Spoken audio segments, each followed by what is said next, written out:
Captain, we have them. We've established Transporter Lock, the Star Trek podcast. Join Ken and Sabriel each week as they explore strange new episodes, seek out new plots and new characters, and boldly go where no podcast has gone before.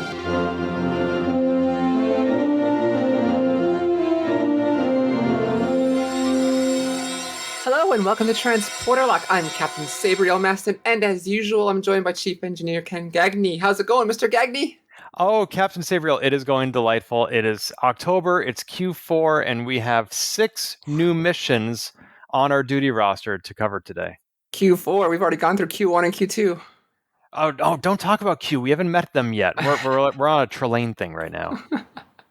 Yeah. We're here to talk a lot about Lower Decks and some other Star Trek stuff. It's been a few weeks, but life is busy. We are short. No, life is short and we are busy. And also, we've had some very short treks. Yes. We have 3 episodes of very short treks since we began, and I remember those first 2 were something else. They were. These very short treks. Well, what do you think of this concept overall? We've now seen 5 of them, I believe. All 5. We've already done with them. They're done. Oh, that's it? That's all of them? This is it. Oh. That's why this most recent one was such a big to-do. I had a blast with them. I loved all of them. The first 3 and the second viewings better. But yeah, I had a lot of fun with them. We'll say we're actually talking about the last 3 here in a second. But how about you? Since they are so short, I watched each one at least 3 times, with one exception. No. Yeah, that one. Yeah. But I never watched Discovery or Strange New Worlds or Picard more than once. I know you do, which is awesome because you pick up things that I miss because I only watch it once. But very short treks, yeah, I can just over and over. Every time I have somebody over, every time I send the link to somebody, I watch it again too. Just remind myself what they're about to see. The exception was the very first short trek we're going to be discussing today, which was the 3rd of 5, and that is Worst Contact. So sometimes I engage in hyperbole for comedic effect, and I want you to know that that is not what I'm doing right now. I am being sincere for one of the few times in my life when I say that Worst Contact is the worst thing Star Trek has ever done. Worse than Janeway and Paris becoming lizards, worse than Crusher having sex with an Irish ghost. Worst Contact was the worst, and maybe that is what they were going for, but I will never watch that again, and I wish I never had. The entire time Ken was watching it, he's just going, no. It was not funny. It was not funny at all, and that is the goal of these very short treks, and this one was not. Was that the goal? I think so. This one was not. It failed miserably. It was appalling. I don't know if you're laughing at the episode or at me. If you were not aware, Worst Contact, they go down to visit some aliens and quickly discovered warp drive, warp capabilities. Riker, Crusher, and unnamed ends go down, and they soon find out that these people revere the booger and snot, basically, and a little bit more, but that's basically it. And you see, their whole room is surrounded. It looks like green paint, just a cool little 60s thing. You soon find out, no, the entire room is just covered with booger and snot. And as soon as Riker starts beginning to catch on what's going on here, that's why I keep repeating the phrase, no. Just and the Crusher and Riker end up just destroying the warp device that they built, and we'll call you. We'll come. We gotta go since it didn't work. I found it first viewing. I went, "What the heck is going on?" And then second viewing, I was laughing my butt off. I will never know if it gets better upon repeated viewings because I will never have that experience. This is not a video podcast, but you and I can see each other, Sabriel, and if our audience could, they could see me just grimacing and sneering the whole time you were describing it. I'm really glad they got Gates McFadden. I mean, I know it's not unusual for her to be doing Star Trek since she starred in the 3rd season of Picard, but anytime they bring back previous actors, I love it. So, except this time, apparently. Speaking of previous actors, let's just jump to the next one. Holograms all the way down. This one, oh my gosh, this was a landmark because I can't think of any other Star Trek production that featured actors from every single series. Nope. But this had it. This did it. It had Voyager and Enterprise and Deep Space Nine and Next Generation and Discovery and Strange New Worlds and Lower Decks and the original series and Prodigy. and Prodigy. That's right. Yeah. This was a lot of fun. Like, they opened up totally making fun of the final episode of Enterprise and the theme song. Referencing it, but definitely making fun of it because the Enterprise is exploding and Riker's like, this is just what I needed to relax. Yep, making fun of it. It was great. I loved it. We just jumped all the way down to what was next to get Quark and Garrick. Sadly, we didn't get Andrew J. Robinson's voice. Voicing. We had Armin Shimmerman there. And then we jumped to Tendi. And oh god, I don't need to go through it all, but that was just so much fun of just the literally holograms all the way down until we get to Neelix. Neelix, Ethan Phillips. Yep. We got him or even again, but before that, but Ethan and Phillips. Saru. And Bonnie. And Sulu. But yes, Bonnie Gordon, former guest of this show, Transporter Lock, did the voice of the computer. But what I was getting to is we got Ethan Phillips on there. And Ethan Phillips was recently Delta Flyers, because of the actor strike and writer strike, have been not talking about Star Trek. They did just finish all 7 seasons and they were going to switch to a new format. But they've been getting actors on to talk about themselves. Yep, just like at Dragon Con. Ethan Phillips was there. And like everything about that episode made me realize how underutilized Ethan Phillips was in Voyager and how much they squandered Neelix. Ethan Phillips is a brilliant man and brilliant actor, from what they're talking about and all the things and what he tried and wanted to do with Neelix. Just was unable to because 90s Star Trek was stuck in its ways. It just like, I wish he could have gotten the opportunity, but so then hearing him talking on that show and then hearing him actually get a small little part here made me so happy. This obviously didn't expand the Neelix character at all, but just make that connection of hearing him talk there and then seeing him get to reprise his role, even for like 6 words, was just, it made me happy. I need to go listen to Delta Flyers. Yeah, it's so good. Awesome. They're getting everybody. They're getting like Martha Hackett played Seska. They've got Roxanne Dawson talking about things, Ethan Phillips, and they're getting all these actors to talk about themselves that is not Star Trek related, or they'll skirt around it while they wait for things to go around. But really good show. That's awesome. I will include a link to that episode in the show notes for this episode. Anything you want to add about holograms all the way down? There are 2 parts that I felt were weak, that could have been better. One was the appearance of the Star Trek Prodigy characters. They were clearly not animated. They were just cutouts that were being moved. And I understand that it's a very different animation style from the rest of the animated series, which they're trying to call back to here, but it just felt like it's almost like when you see somebody using stock art that still has the watermark on it. And I was like, did you guys actually get the rights to use Prodigy, or are you just copying and pasting? See, that didn't occur to me at all. To me, it was just like, it takes a lot to render things in 3D when you got 2D here. It's so much easier. And who knows how long they actually had to make these episodes. That was my thought. But that's part of the fun for me, is that there were so many different animation styles being, like, you saw the Lower Decks animation style right next to the animated series style. And I don't know, I would have liked to have seen Prodigy style as well. The other weak part was at the very end, when you have like a 5-headed character. Like, everything else up until that point was very Inception-like, and you could almost make yourself ask what is real and what is not. But then you get to that, and you're like, what is going on? That was the point.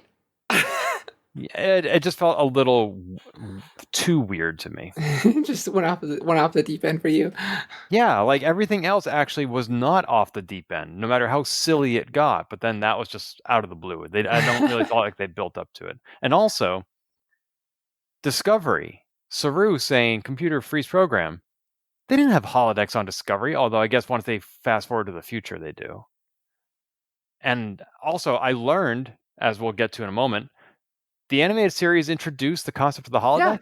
Yeah. I've only ever seen 1 or 2 episodes of the animated series, even though I have the whole series on Blu-ray. So I did not know that they had that technology back then. Yeah, Star Trek Continues also play with that idea a little bit. Scotty plays it on the holodeck. They have a holodeck episode in Star Trek Continues, which I recommend too. Go to the Wild West. Fun. Cool. Where Scotty's son, or excuse me, Chris Doohan. Chris Doohan's son gets to play his dad, No, the James engineer Doohan's in this son, series. Chris. James Doohan's son plays His dad. Scotty, whatever his name is.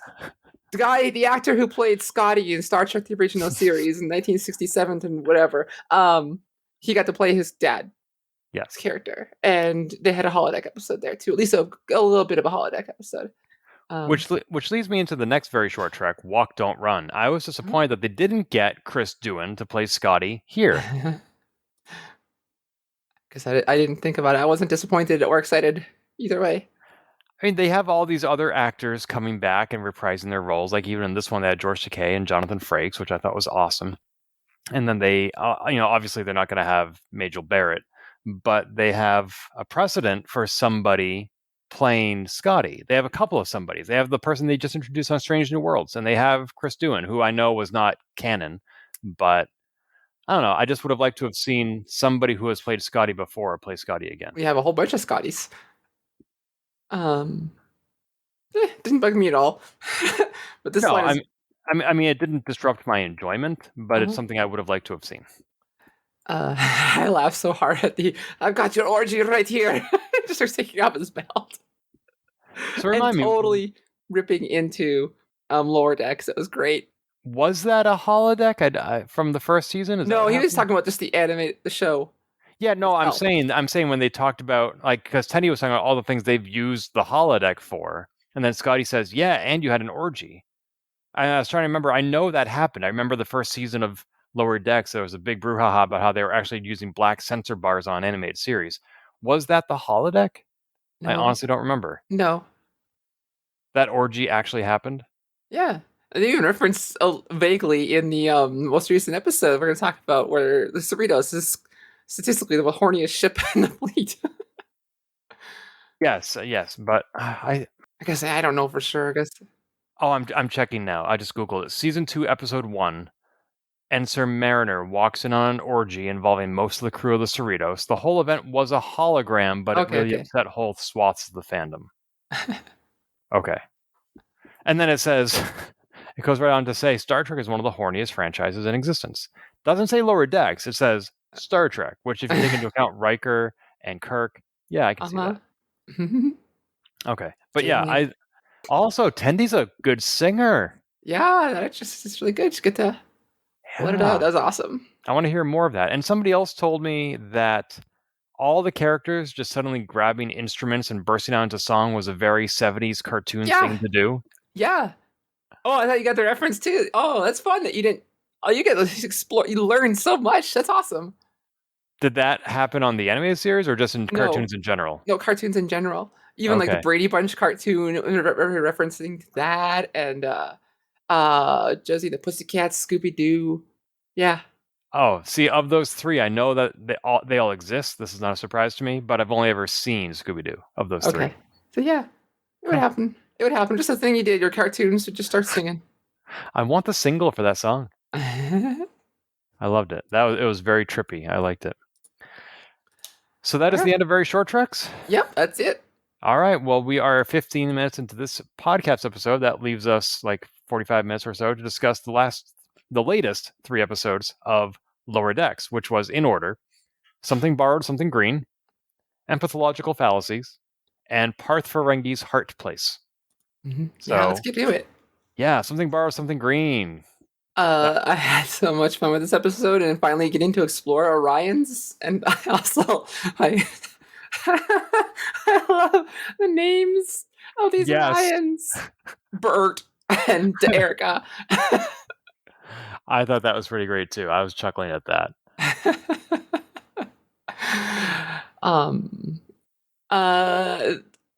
had so much fun. I always loved Tendi's little like denying of Orion culture and hiding from it a little bit. And this is like the first time we've really explored Orion culture in Star Trek and actually gone to Orion. Yes. Or at least gone to and explored it more. Maybe we went there once or twice on lower decks or whatever it was. That's not really relevant, but we actually get to explore the society a bit here, and that's what was fun. That's one of the things I love about the animated series, both Lower Decks and back in the 70s, was that they were able to feature places and races and species that they never did before because of budget and special effects. So I don't know that we ever would have gotten to see Orion on a live action show, but it's just as easy to go to Orion as anywhere else when it's Lower Decks. And here we can show that Tendi's family is very rich. We can have weird bug game here, like a drinking game, like deadly bug drinking game. You can have characters do stupid things like secret labs and bars underground where you got all the dudes are hyped up on the moans. Yep. Oh, that was so much fun. Let me ask you though, do you think Tendi is, I'm not sure which phrase is the correct one, a manic pixie dream girl? I think they kind of lean into that. I don't think she actually is one, but they totally lean into that trope here. Like she doesn't feel like one. She's not mystically solving everyone's issues. She's not like the object of one person's affection that completely fixes this person. We'll get to the Rutherford thing in a bit, but like she is not Rutherford's like dream person who fixes the world for him. You know, now that you're describing it, I agree. Manic Pixie Dream Girls, you're right, exist for the benefit of the male character, and that's totally not her. She is her own person, especially as this episode conveyed. And that's why I was kind of torn by what term to use, because the other term I was contemplating was a Mary Sue, because it seems like she can fix almost anything. She is an amazing fighter who just busts out pirate skills when she needs them. And that is part of her backstory. It's part of the culture that she was raised in, so there's a reason for it. But I've never really seen Tendi fail at anything. I mean, you can probably describe just about any character in Star Trek as. I mean, everyone seems to be able to do everything. Like, oh, I just re-linked the Bassard collectors over to the phase inducer on the thing, and that's how we got. We can make margaritas. I mean. The only person I can think of who cannot be described that way, unless he's under the influence of an alien intelligence, is Barclay. Yeah. Like, to some degree, everyone's a Mary Sue or whatever. But didn't that term originate in Star Trek? I don't recall anymore. I thought it was. I remember reading the annual anthology of Star Trek. I think it was called... was it called Star Trek Strange New Worlds? It was like a fan competition where they would accept submissions. They'd select the best 10. Yes, it was Mary Sue was coined in 1973 by Paula Smith, who wrote a parody entitled A Truckie's Tale in her zine Menagerie. Yep, I have that Wikipedia page pulled up as well. So it did come from Star Trek. Tangentially. But, I mean, I don't think of her as that. Like, every character can do whatever the plot needs. They have plot armor. That's Star Trek for you. That's a lot of these shows. Yeah. And by the way, this is something I have not thought of once in the whole time we've been watching Captain Pike on television. I was right. The annual anthology I used to buy every year, because it was published from 98 to 2007, 10 editions, was called Star Trek Strange New Worlds. Nice. And that's fascinating. That it's not surprising that they would reuse that for a TV show because it's right in the opening lyrics. But, yeah, there was one edition of it I never read. They took 10 years off, then they came out with a new version, and it was ebook only. And at that point in my life, I was not reading ebooks, but these were some good stories and very memorable. I highly recommend them, even if they're not canon. I realize I really should have answered your Manic Pixie Dream Girl question another way. Well, I do declare that I think you are wrong, that she is a Manic Pixie Dream Girl. You are a braver co-host than I am, because I am not going to try the Mark Twain accent that Boimler and Rutherford did in this episode. Why, But this is a great way to solve disputes. I don't know what you are talking about. how many of our listeners are being offended? How many of our listeners are Mark Twain? I can't believe they got Captain Mariner to do the captain to do that as well. And they get our aliens like, I was speaking in a southern accent. I'm from the southern region. That was southern. Oh, that was a lot of fun. I enjoyed that. I thought it was very silly. Of course, two roommates are going to get on each other's nerves eventually. I didn't think it would be about a bonsai tree, but it was no, so I mean, it was, ridiculous and so much fun at the same time. yeah. And at no point in that plot did they say like, "Oh, now we have to go find Data's head," or "This is a times arrow pun," or whatever. It's just like it's just there, and if you know, you know. And anybody who hasn't seen Times Arrow is going to be like, why are they dressing up as Samuel Clemens? Mm-hmm. But yeah. Also, Orion Gals fighting with swords was hot. Just putting that in there. This is the episode, not that I disagree, that really made me appreciate the addition of T'Lyn to the cast. T'Lyn is so much fun. I mean, I never watched the first 3 seasons thinking they really need a Vulcan because every show has a Vulcan. I wasn't thinking like they needed a straight person, and I mean that not in the sexual orientation version, but yeah, T'Lyn was just great, and beware the hunks. Did she say that? Whatever it was watch out for the hunks or something like that. Oh, I don't remember, but I liked it also at the end when she kind of gave a little fib and said, "Oh no, my data pad seems to be broken," and she just threw it out the window. Yeah, that was fun. Yeah, I like her. And yeah, I liked seeing all the characters get out of uniform for a bit. That was unusual. Even seeing T'Lyn dress up was great. Yes. T'Lyn got into character. Yep, they all did. That was fun. The ship they made kind of work for a bit was the same kind that was used in the Raven, the 709. Oh. And parents went to the Delta Quadrant in. This little fun fact for you. So not a Starfleet ship, but a Federation ship, right? I don't know that answer. Because I don't think Seven's parents, I don't think the Hansons were Starfleet officers. I think they were not under a mission. They were on their own. Yeah, I think they were just like they were Borg aficionados. Yeah. Mm-hmm. Weird. Yeah, Borg weebs. Was there an episode of Voyager when 7 of 9 was confronted by her mother as a Borg drone? I don't think so. She just saw her dad. I was just thinking that too. Okay. Mm-hmm. I was close. So I wasn't entirely hallucinating like ChatGPT does. Okay, cool. That's all I got to say about this episode. Yeah, Tendi's awesome. I love Tendi so much. Let's see. Here's a line from Meritor and T'Lyn. T'Lyn saying, he is aesthetically pleasing. That's what is hot. As close as she got to saying someone's hot. Yeah, I like that. Vulcans clearly have emotions. They just have different ways of acknowledging them. Right. And we said, I mean, this is a known quantity in Star Trek. Oh, yeah, and it's fun surprised. To see her version of it come out. Exactly. Every Vulcan manifests their emotions differently. And, Spock, he punches bulkheads. And T'Lyn acknowledges that certain men are aesthetically pleasing. And in some ways, Voyager had both Tuvok and 7 of 9 doing the same thing. Like, when the Doctor tried to get 7 of 9 interested in singing, she said, music does have some interesting mathematical properties. Which is a very Vulcan thing to say. Oh, in this episode, before we switch off, the strange silver ship destroyed an Orion ship in this episode. Yes, it keeps showing up. It is strange to me. We're doing the Jack Crusher thing of not actually answering, which, you know what? Part of that leads me to think it might not matter at all.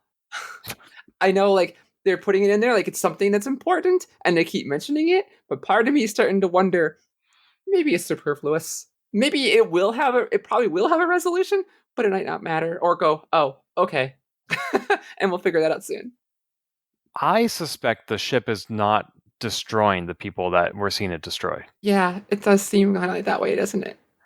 Well, I've two reasons for that. One is it just seems like gratuitous violence to be destroying all these characters. Mm-hmm. Especially like these are characters that they went out of their way to introduce in some previous episodes. These are not entirely strangers to us. And secondly, it just seems like it would be a better plot to have them all show up at the end as opposed to here's a ship going around killing people. Like, Yeah. where do you go with that? Yeah.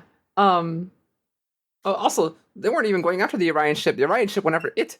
Yes, it's true. Someone pointed out that they noticed, like, and maybe it's a red herring, that each ship that ends up being destroyed and that has a lower decker who is plotting against their captain or upset at their captain.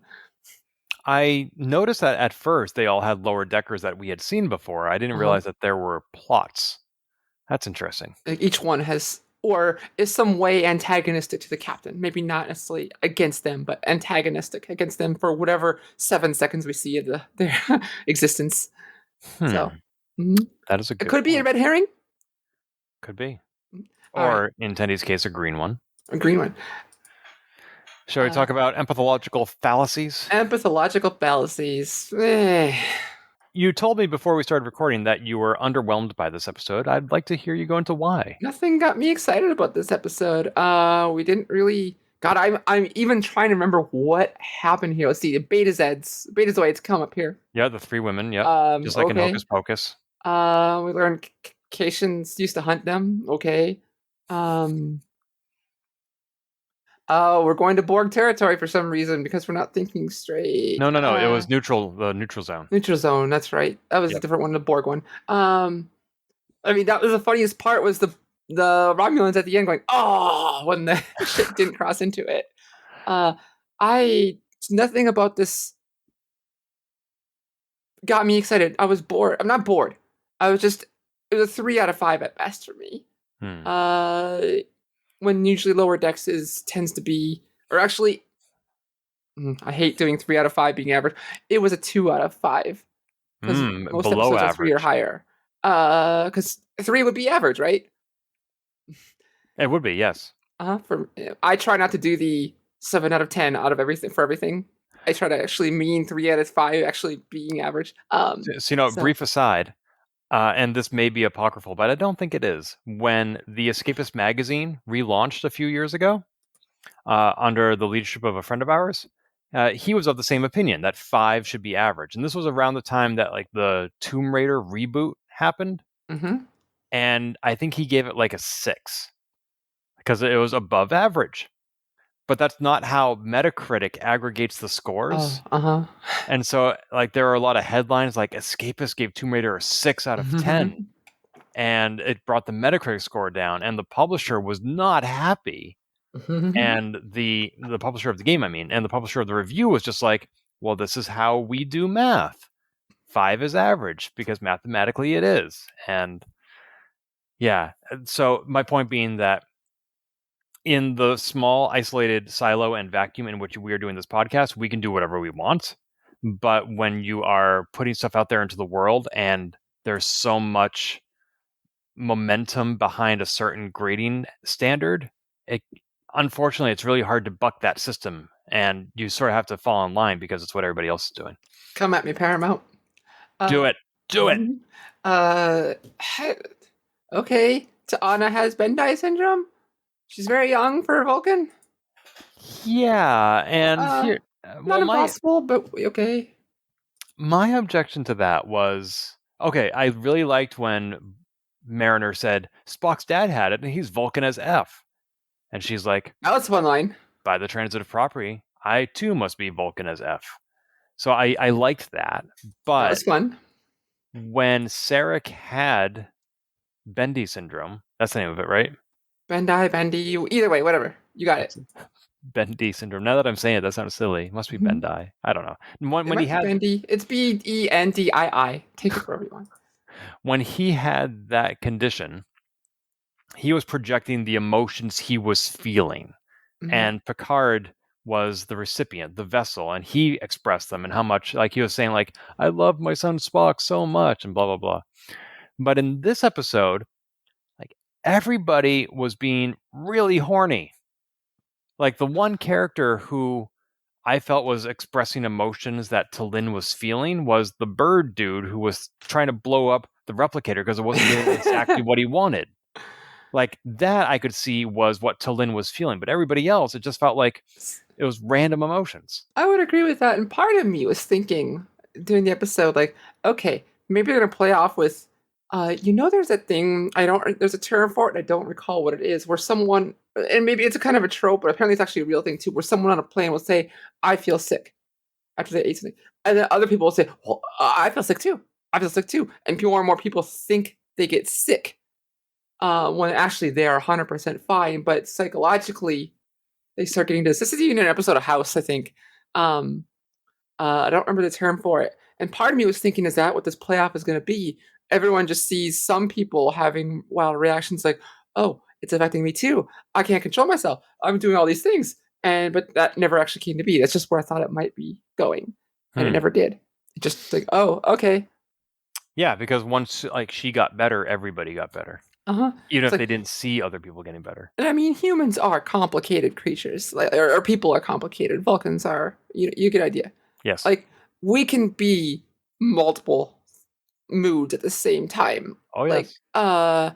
being angry and using this crew here as example, being angry and sexually frustrated at the same time, right? I saw the movie Inside Out. I know how emotions work. I did not, but Oh, I recommend it.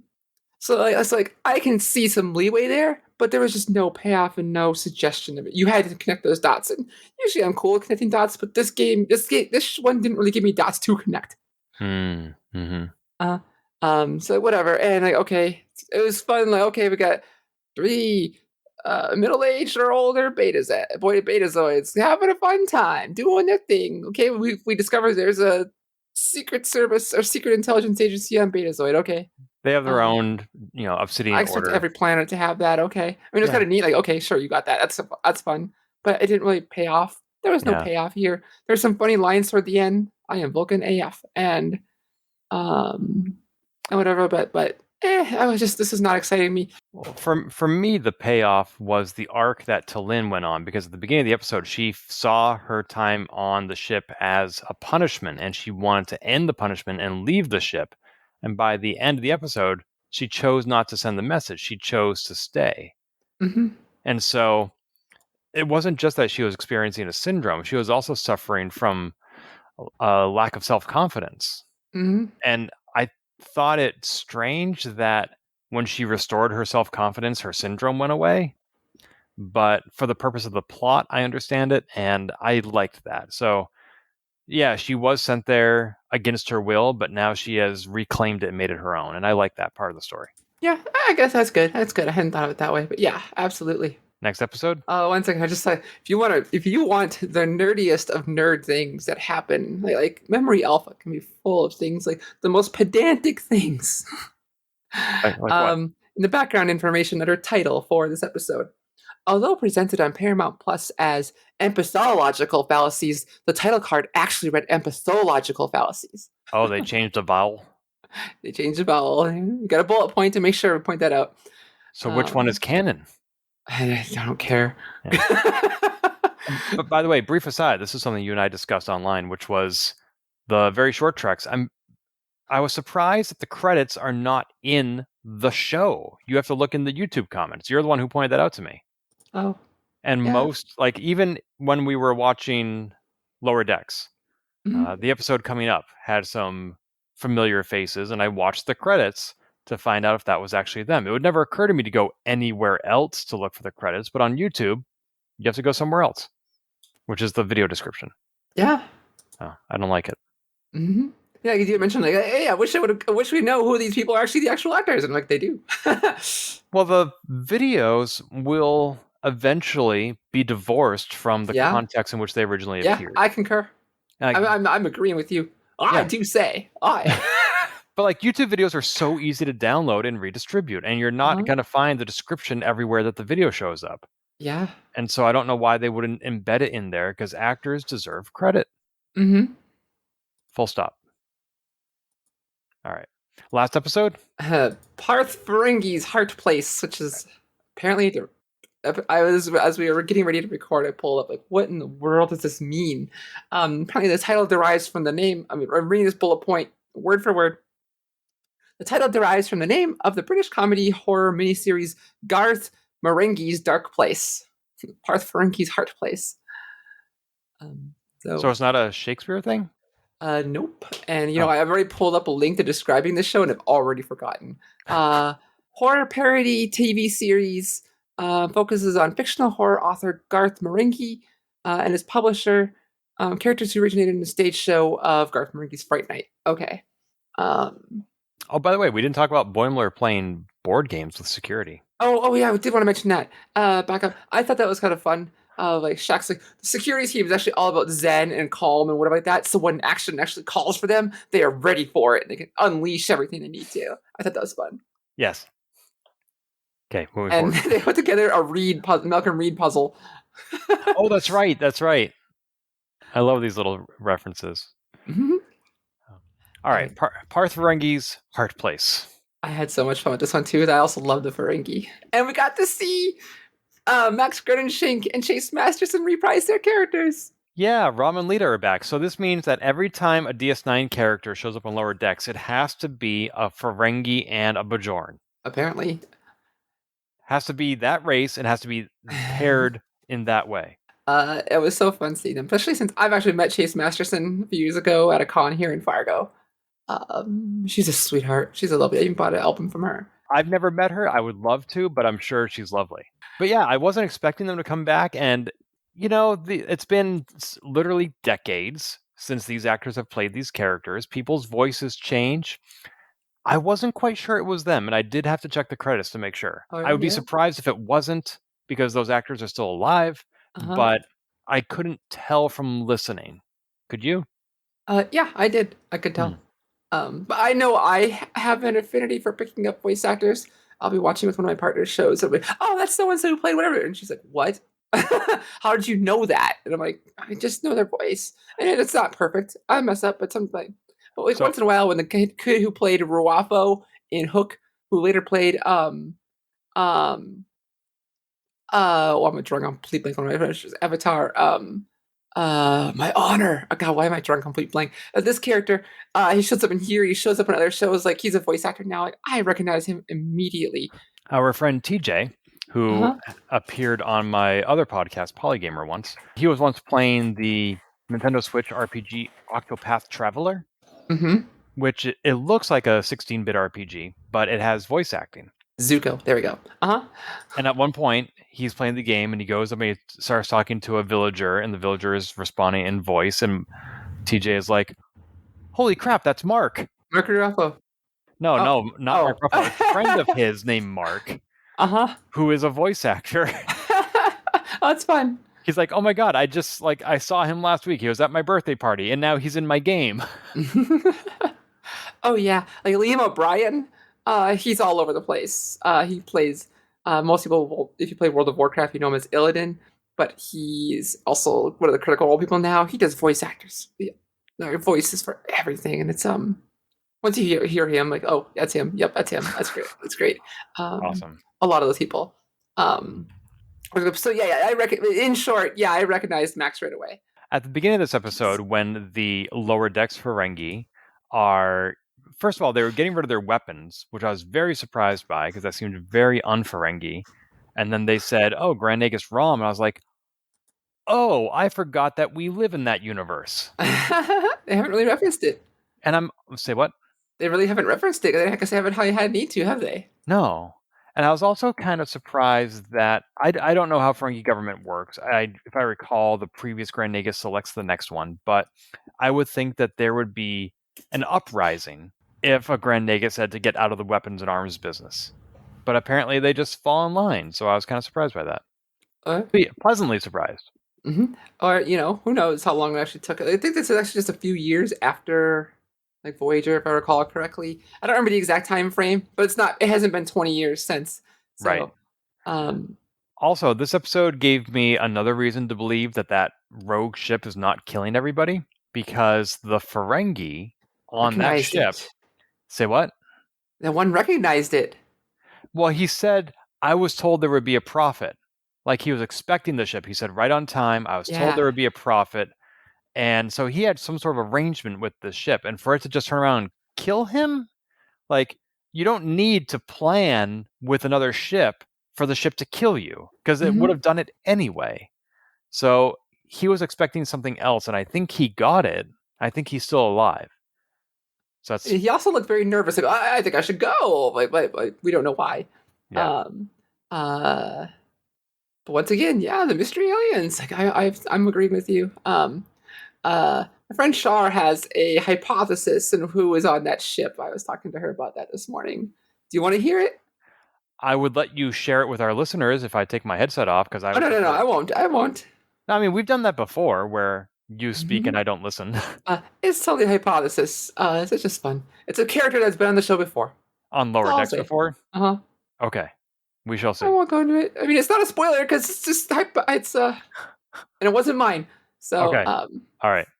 By the way, our friend Shar, who has been on the show several times, has a wonderful website where she is selling soap inspired by Star Trek characters. Yes, she brought up her soap business again, and I used to use Picard soap all the time. It's called boldbubbles.com, and I have purchased soap from it, both from me and from my mother. I got my mom the Worf soap because she's a huge fan of Data, and that was the same color. So she didn't recognize it at first because she was holding it sideways. So I rotated it 90 degrees, and I was like, Mom, it looks just like Data. She's like, oh my gosh, you're right, it does.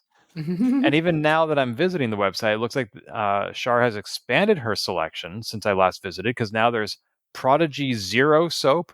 There is Janeway's Coffee Nebula soap. I don't remember seeing all these options there. Changeling soap with oatmeal milk and honey, just like Odo. Just like the changelings in Picard. That's right. Meat product. Oatmeal, milk, and honey. Yeah. No, I guess the changeling Picards are made out of meat and bones. So boldbubbles.com if you want to get some Star Trek inspired soap from go friend of the support show, Shar. It's a lot of work, and she puts a lot of work into it. It's fun, and they are good soaps. I can personally attest. This is a product I have used in the past, and this is not paid for. But Shar, we should talk. No, neither of us got any review samples for this. Yeah, but just use our discount code. No, we get 0% off. Well, just now I went to the website and there was a pop-up for 20% off if you sign up for their email list. Oh, well, right on. Yeah, anyway.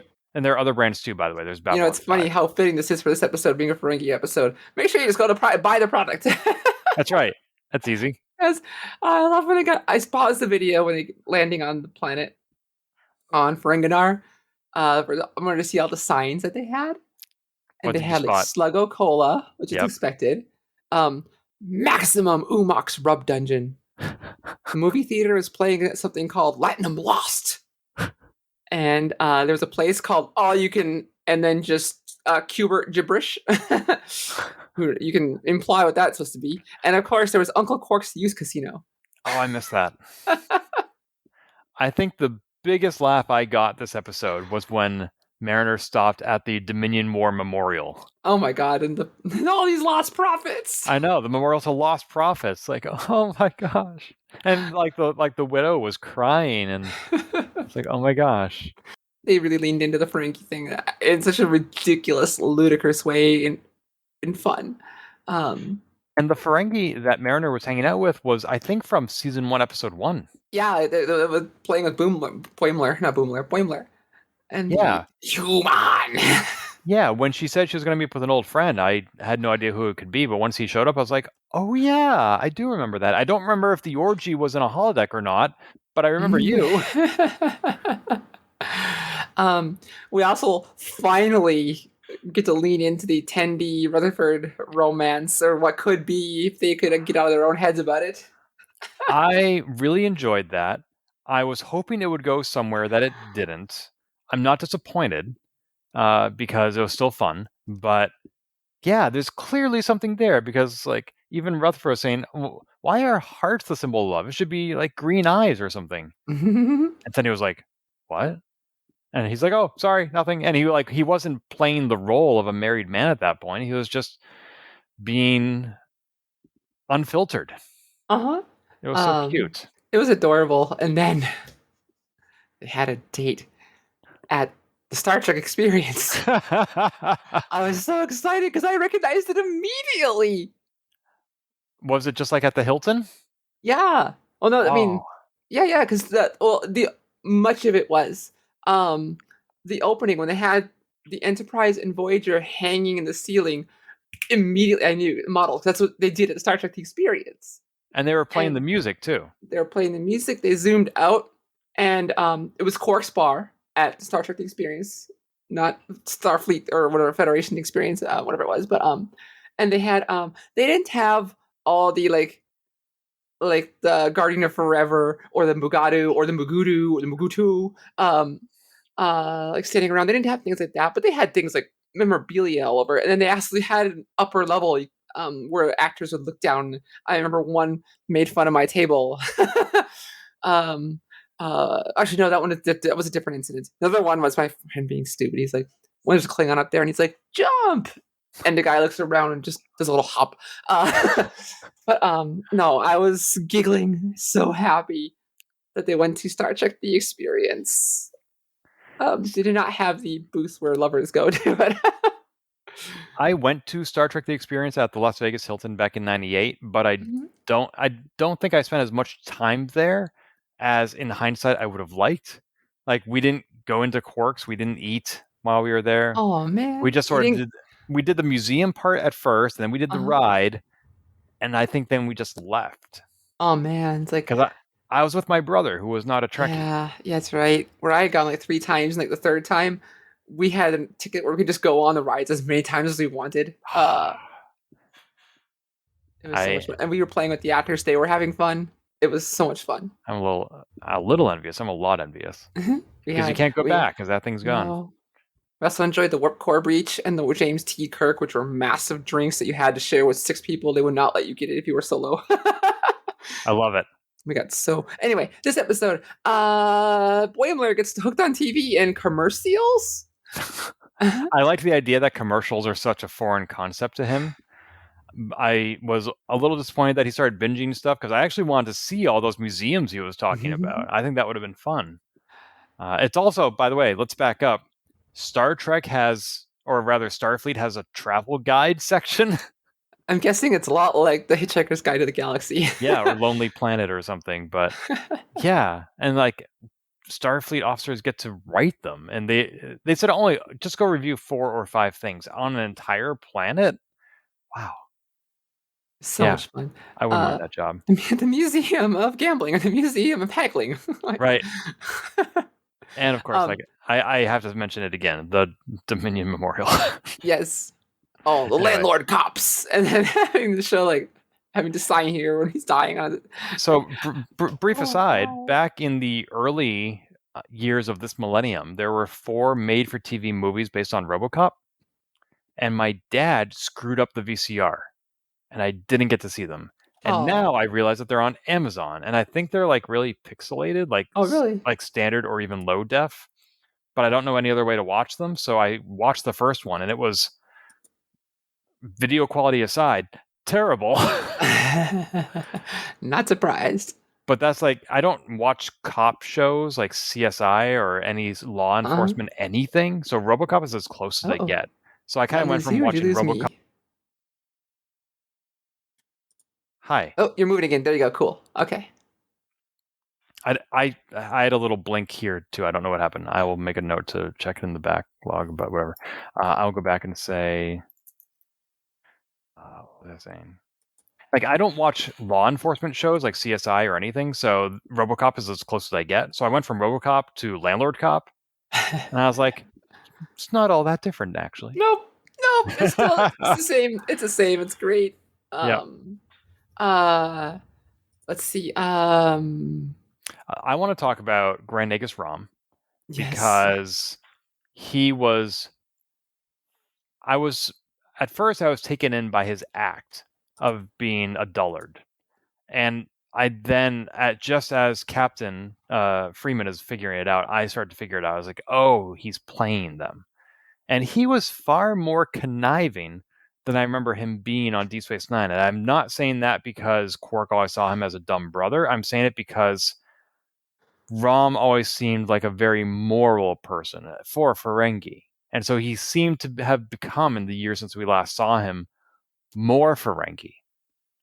In the first few seasons of DS9, before he joined the Bajoran militia, you could see he's definitely full Ferengi through and through. He does the deals, the self-sealing stem bolts, which we got a reference to here. And they changed that conniving Ferengi to conniving engineer. He's always been brilliant. He's just slow in getting there, but he's a brilliant man. And I agree with you though. Like, something did seem a little different about Rom here. It did feel off to me as well. But not so far out of left field. More in baseball terms, just like shortstop. I don't know. Which apparently, a little side note, Matt Groening was apparently amazing at baseball in that episode, and he had to play down his abilities so hard. He was trying so hard. He's probably the only one who had actual baseball experience in that episode. Take me out to the holosuite. What's his actual baseball experience? I don't remember. They were talking about it on Lower Deck, or excuse me, Delta Flyers. And so apparently he actually is a baseball player, or was when he was younger. And so yeah, side note. So he actually does love baseball. Okay. Yeah, I enjoyed seeing him on the show. I enjoyed seeing him playing Starfleet and all the things he was asking for. Like, it started off with, "Oh, we want to play baseball with you." Like, that seemed reasonable because he only ever got to bunt last time. But then he was like, "We get to use your ships whether or not we join Starfleet." And Starfleet agreed to that? I mean, come on. Well, this admiral was an idiot. He just, and then yes, with the captain telling him exactly what was going to happen, he's not paying attention. Nope. Because you don't listen to the woman in the room. Badmirals. Yeah, well, they have a hard time getting used to having a woman on the bridge. Just like Captain Pike. Right. The way they played that, and then like, and then her putting that little thing of like, if you just get Kronos to join the Federation, which is also a fun little nod to the first season of Next Gen. How so? At one point, there was a little offhand comment by Wesley about how the Klingons had joined the Federation. That was never addressed again. Oh.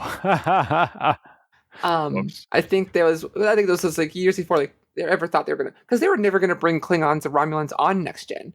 They wanted to be all new aliens always, and then by the end of the first season, I think they realized like, we should probably bring Romulans back. I didn't know that. We should probably bring Klingons. Yeah, that was like super early Next Gen. I think by end of first season they had already changed that. But now you kind of know what the idea of, like, everyone's new.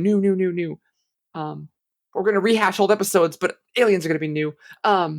Anyway. Well, I like how TNG establish all these weird species stereotypes that we don't really see anymore, except as a joke almost. So, like when Boimler at the very end, the Ferengi kicked down his door to bring him back, and they had the electric whips. Yes. just like at the last outpost. That was so fun. Yeah. And on Enterprise. Yes, when again Neelix. Ethan Phillips played a character. Played a second time he played a Ferengi. Yes, because he was also the Grand Proxy. There was a naked Ferengi woman in Star Trek Experience in the background. You mean on this show or in Las Vegas? On Lower Decks. Okay. I did not see her. Yeah, she was in the background. I happened to catch it when I was looking at Star Trek: The Experience recreated here again. I was talking to Shar. So wait, there's a naked Ferengi woman in the background. Just like, because if you don't know, viewer, Ferengi women used to be forced, they had to be mandated to be naked. Right. And then Grand Nagus Zek changed that. By the way, that makes me realize that there's sort of a cross-species reference here where I always forget his name, the bird guy from Lower Decks. Like we would say, "You don't have to twist my arm," and he would say, like, "You don't have to spit in my mouth twice." Yeah, that was a great line. But then regurgitate. But then I remembered Ferengi women used to pre-chew the food for the men. Yes, that they wouldn't have to. And I was like, "Oh, this is a match made in heaven." And him getting the poor like Tendi and Rutherford having to use him to break up me.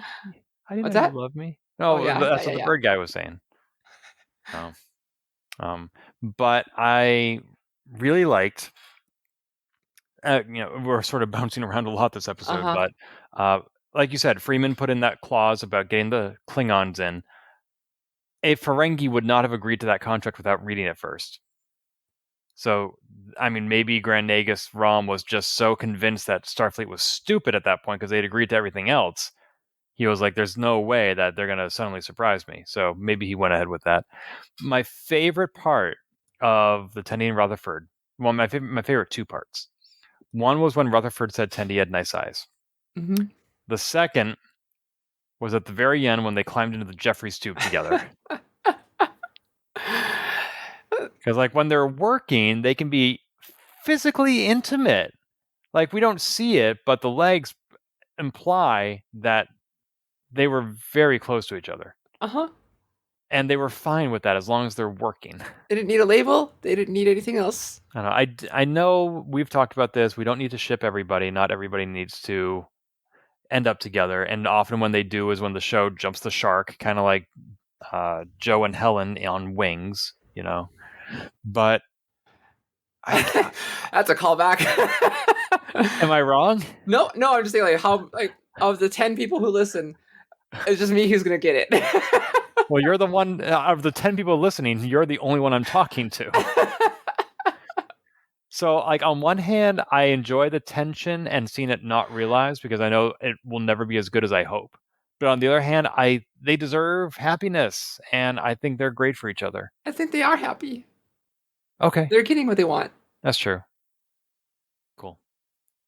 This was a lot of fun. This episode was a lot of fun. It was.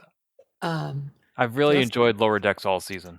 Yeah, and I wish we could go back and talk to our first season versions of ourselves, because we were, like, kind of down to middling on this show, period.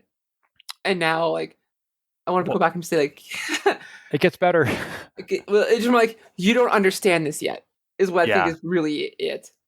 Yeah, because we've never seen anything like this before. Yeah. But this makes me want to go on Rotten Tomatoes, because I just finished the third season of The Orville. The first season, I think it had on Rotten Tomatoes a 36% rating. Oh, really? And the second and third season both have 100%.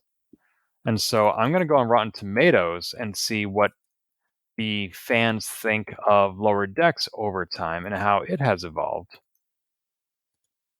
Let's see, here we go. It should rank the season separately. Here we go. Very similar. Season 1, 68%. Seasons 2, 3, and 4, 100%. That's amazing. I think it's just we didn't know what we were watching yet. No, we didn't. And I just want to fact check myself on the Orville. Because I said it got a 36, and that does seem pretty low. If Lower Decks went from 68 to 100, maybe the Orville went from something else to 100. Here we go. I was wrong. It was not 36%. It was 31%. And I was correct about the rest. Seasons 2 and 3 are 100%. Dang. Oh. By the way, a brief aside. So you've seen all 3 seasons of The Orville. Yep. Commander Kelly Grayson is played by Adrienne Palicki. Yeah. And on the show... you're a fan? Uh-huh. I got a selfie with her. Nice. Did I tell you that? Nope. So on the show, her ex-husband is played by Seth MacFarlane. Uh-huh. Who plays Captain Ed Mercer. And maybe you already know where I'm going with this. But one of the helmsmen, Lieutenant Gordon Malloy, is played by Scott Grimes. Mm-hmm. Do you know where I'm going with this? They were together. Adrienne Palicki and Scott Grimes got married and then divorced during the filming of The Orville. Uh-huh. So Seth MacFarlane is playing her ex-husband, and Scott Grimes is her ex-husband. But yeah. And the only reason I know that is because during a DragonCon panel, she mentioned, I married and divorced one of my coworkers, and we're still friends. And because they were all talking about how they're all friends on the show, I was like, oh, wow, that's hard. Okay. Maybe not. I mean, I have a hit or miss record of staying friends with former partners. I think more hits than misses, but I've also never been married, and that's a whole nother level of commitment. But it made me admire the chemistry on the show all the more. So yeah, Watch The Orville. I know the first 2 episodes are a little rough, but if you haven't watched the rest, you're missing out. There are hits and misses, but you're missing out overall. Yeah, I mean, I think we've discussed on this show how they made it a comedy because that's what Fox wanted. And once they got the green light, Seth MacFarlane was able to make the Star Trek show he actually wanted. Mm-hmm. I'm glad that I stuck around for it because it was great. All right, we have 4 episodes left of Lower Decks this season. We don't have any names for them yet, other than episode 37, 38, 39, and 40. It's true. I'm Maybe looking forward to those will be them. the titles, but no. Wasn't it the TV show Friends where every episode was the one about... Oh, I don't know. I think every episode title... I remember I saw once an alphabetical list of every episode name and like A, B, C, and it was just like every letter in the alphabet was blank, and then you get to T, and every single one is the one about blah, the one about blah. Yeah, that's how they named every episode. So, I don't have any predictions. You already mentioned the one about possibly a former character being on that ship. Every episode is touching upon that plot so lightly that we don't really have much to go with. And Lower Decks has never been very surreal to begin with. And the characters in the universe are aware of it. Yes. They mentioned it, so. Oh yeah, like that's the reason why Tendi was encouraged to go back to her homeworld, was to improve relations with the Orions. It's the reason why the Ferengi wanted to join the Federation, is because their trading routes were being attacked. And I love the idea of the Ferengi joining the Federation. I never thought I would see that. But that's actually, you bring up an interesting thing here, which I hadn't caught. What? Maybe in all these attacks, someone is actually unifying the galaxy. Well, that's a good theory. I like that. Now, we haven't seen this play out with the Klingons or Romulans, but... Not yet. But you can see, for at least 2 or 3, it has played out as bringing people together. Which is another reason to believe that it's not actually killing anybody. Yeah. But who would do such a thing? So, who would do such a thing? Who would want everyone to work together? I'm actively thinking, I could take it a few times. I'm just kind of, here's my gears thinking out loud. This is how my brain works. If it's not someone we've ever seen, then there's no way. But if there's someone it could be who we have seen, it doesn't seem like it's a pack-led thing. No. Maybe it's Captain Archer. It's been a long road. I don't know. I don't know. I will say I would like to see Mariner stop being self-destructive. Oh, yes, there's also... Why is she doing that? And my hypothesis, was talking this out, was that... Because we know she's not, like, upset with Starfleet. Because last season we saw the end. She's Starfleet to the core. She was missing it. She came back and all that after... Yep. So, like, I hypothesized that she keeps getting upset at Ransom because he keeps showing he cares. And I was like, well, maybe because as, like, a Starfleet kid, she always moved around, and she was kind of like latchkey. She was an officer's kid, so she never had parents who were always around. And now that she's actually, after a few years of actually having friendships on one ship that have actually lasted more than a few missions, she's not used to having support and love. She doesn't know how to handle it. Or something along those lines, anyway. So she just had so much trouble landing in one place that she just got used to being off the cuff and pushing people away. And now she doesn't have to. Yeah. So that's my hypothesis. We'll find out, I hope. Yeah. Until we do. Hit it. If you've enjoyed this episode, please leave a review on iTunes and keep your hailing frequencies open by following us on Twitter @TransporterLock or subscribing to our podcast and email newsletter at transporterlock.com.